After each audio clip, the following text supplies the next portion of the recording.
Jom hari ini nak kongsi dengan kawan-kawan cara buat puding roti dari kulit roti lebihan roti tak telur semalam. Okey, kita nak guna kulit roti lebihan semalam. Jadi saya gunakan 125 gram sebab saya tengok resipi asal 4 keping roti ialah bersamaan dengan 125 gram. So, kita guna je lah kulit roti ni, masukkan je semuanya ke dalam blender. Jadi tak kisah nak kecil-kecilkan lagi ke apa, tak perlu dah. Jadi lepas kita masuk dalam blender, kita masuklah bahan lain iaitu 1 cawan susu, saya guna fresh milk, 2,5 cawan air. Biasa je lah kan. Lepas tu setengah cawan gula ni saya ganti dengan 15 titik stevia dan 1 paket agar-agar 10 gram tu. Masuk semua ni dan blend. Lepas tu tuang dalam periuk.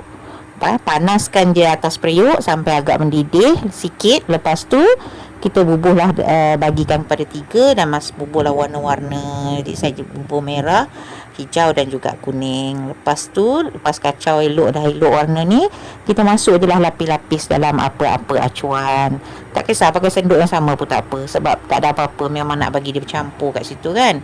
Entak-entak sikit, simpan dalam peti ais. Lepas tu belilah, keluarkan, dah jadi dah. So lembut je dia ni sebenarnya. Kalau anda nak tekstur yang lebih lembut, anda lebihkan sikit air. Tapi saya macam ni okey dah. Dia sedap. Sebab saya guna stevia, jadi dia tak manis sangat, jadi tak ada risau nak makan. Senang je, memang macam ni lah rupa jadinya. Jadi tak buanglah kulit roti tu. Dan kalau ingat kalau anda nak gunakan roti biasa, guna 4 keping sahaja. So memang boleh makan terus dan memang sedap lah.